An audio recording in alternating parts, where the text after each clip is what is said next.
I'm going to give you a quick look at this Bivvy bag that I was trying to re-waterproof reasonably successfully. Like it kept the car camping thing that I took it on, kept me dry inside enough. Like there was a bit of leakage in a couple of places. It was more just surface to the touch. It wasn't actually dripping.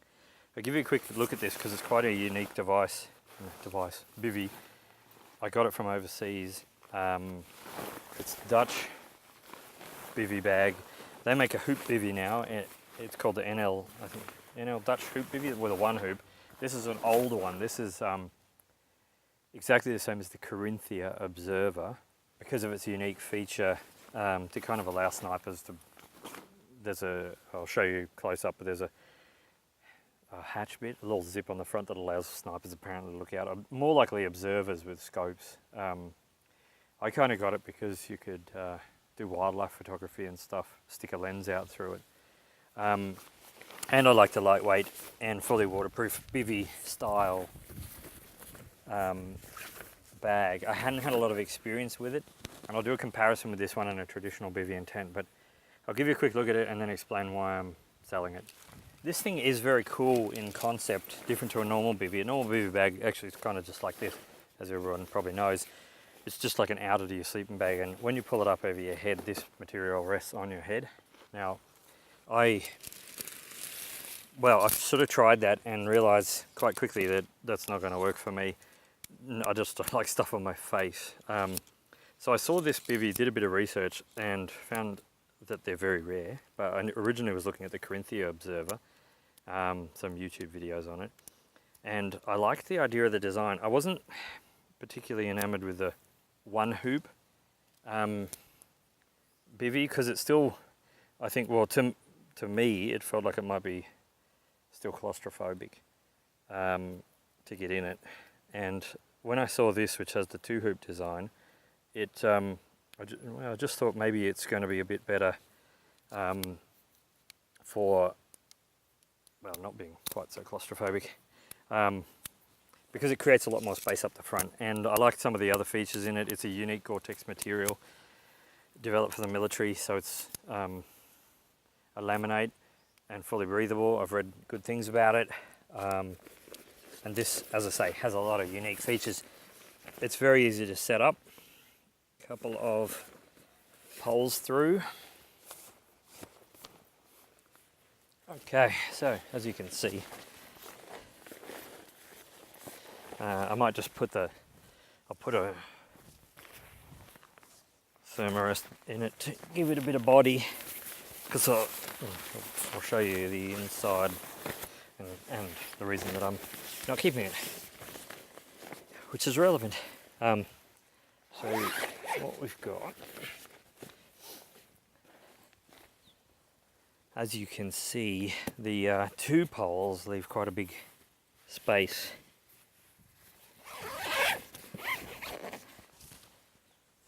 And we've got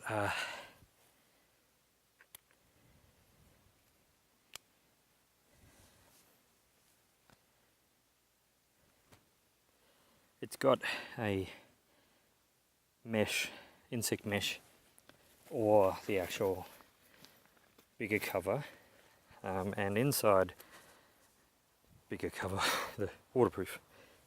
And at the back here it's the same. It's kind of a unique feature. I'll reposition the camera and show you. Okay, so you've got two options here. You can either zip in the fly screen mesh, which is kind of cool and lets a bit of airflow in, and if the weather turns a little bit, you can just use these press studs. Keep yourself a bit of airflow, or you can zip it completely up and make it completely waterproof. And it's warm in there too. One other thing I like about this, because it's kind of mil spec, right? These zippers, they're YKK, but they're tear zippers. You can just tear them open rather than have to use the zip pull. Give you a look at the unique feature of this Bivvy, which is the observer port. So buried under this little weatherproof flap here is a zip that you can zip open, and there's no fly screen mesh on it, but you know, you can zip it up on either side of a lens or whatever you want to put out of that. Now, it is an excellent piece of kit, but not for me, and I'll explain why. With all the features and everything that it's got, inside it is roomy.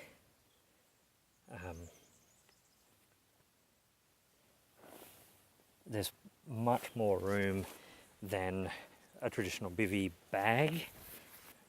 Right, so hopefully you can see this, and it's probably a bit dark in here, but now this is an issue. This is an issue for me, and probably isn't. It may not be an issue for you, it may not be an issue for a lot of other people, but it's very warm in here for one. So on a warm night, it felt a bit stuffy and claustrophobic. Undoing this front cover and just putting the mesh up, and also doing the back mesh made a big difference. But, and here's the sort of fundamental thing about it, I'm a side sleeper, it's why I kind of like the idea of hammock camping but can't really do it. But you get a lot of space up, which is awesome, and that's what I was hoping would remove that kind of claustrophobic feeling of a bivvy bag. But the issue is no mesh on the side, right? The mesh is at the head end. So what I found myself wanting to do when I was kind of zipped up is bend my head back so I could kind of get air in through here. And even, you know, lying on the back, that was, it felt close, but this just felt close, especially once you're in here with a bit of gear, your sleeping bag, the pillow. I just couldn't, I just didn't like it. You know, it was kind of a thing, it felt very claustrophobic. I spent a bit of the night with it completely unzipped. Luckily, it wasn't a day with a lot of bugs around, no bugs, which was great. And it was kind of nice to just sit here and look out and kind of observe nature under the moonlight. That was brilliant, right? But then when I'd try to go to sleep, I'd lay down again and it'd be presented with this Gore-Tex view and just want that wind to kind of come in my face. So I'm going to sell it. I'm looking at another solution now, something like a Snug Pack Ionosphere or similar sort of one-man tent that has the mesh on the side, so you can, you know, me as a side sleeper can face the mesh that way.